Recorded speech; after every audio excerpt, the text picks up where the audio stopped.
let me show you an MRI slide Oh, yeah. of a patient that we had who had had a bike accident 8 years prior to joining our research study. It was a severe TBI.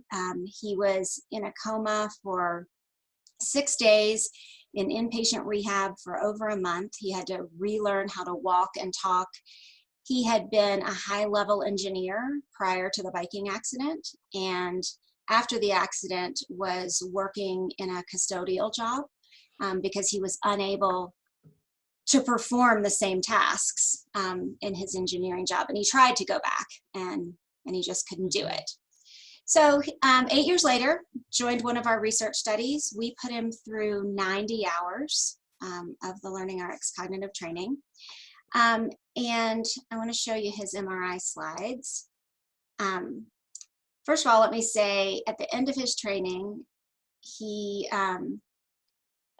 increased his IQ score by 20 points.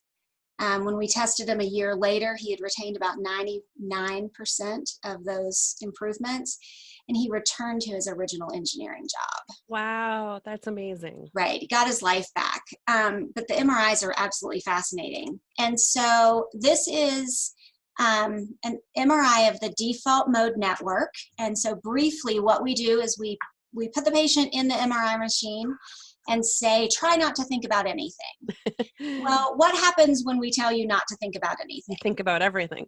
You think about yourself. And so you think about what I had for breakfast this morning, what I'm doing after I get out of the MRI, what do I want to do with my life? So the default network in the brain is where your brain defaults to when you're not told to do anything in particular. So it's very self-referential. You just think about yourself. So the picture that you're seeing right now is basically a normal default mode network. And so what we do, can you see my cursor? Yep. Okay, so this right here is the medial prefrontal cortex, and we use that as, we call it a seed, but we're looking for connections with that.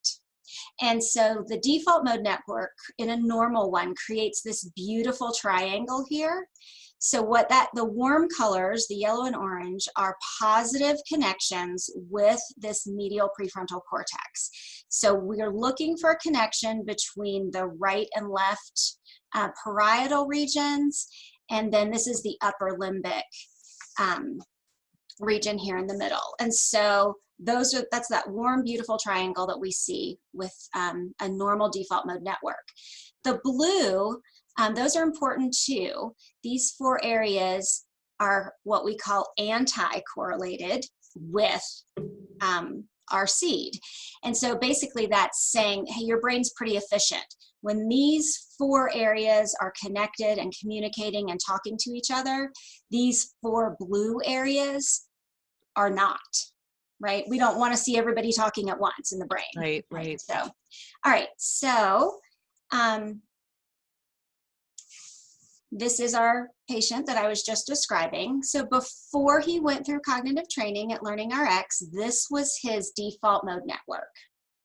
So I can make out the triangle here, right? Mm-hmm. But he has all of this extra hyperconnectivity. All these other areas of the brain are also communicating with the 4 areas in the default mode network. So highly inefficient, way too much activity happening, way too much connectivity going on. And then after training, you can see that his default mode network looks nearly normal. Wow. So the beautiful 4 correlations that we look for, and the beautiful anti-correlations as well. The parts that are not supposed to be communicating in the default mode network are not, and the ones that are. So, and that was 8 years after his bike accident. Wow. That we were able to help him get his life back. And then I'll show you one more. So this was a 20-year-old who had had 5 sports concussions throughout high school. And by the time he got to college, he just was unable to concentrate. His memory was very deficient, and he was super frustrated, unable to carry on a conversation at the dinner table, because by the time he would think of a response or something to add, the conversation had already moved forward. Um, so same thing, he joined a research study that we were running. We gave 90 hours of LearningRx cognitive training. And this is what his pre-training functional MRI looks like. So here in his default mode, the right parietal region isn't communicating at all. Yeah. It's absent. And then we don't see as many anti-correlations, the blue that we were looking for either. But again, after the training, his default mode network looks nearly normal. That engagement with the right parietal area emerged.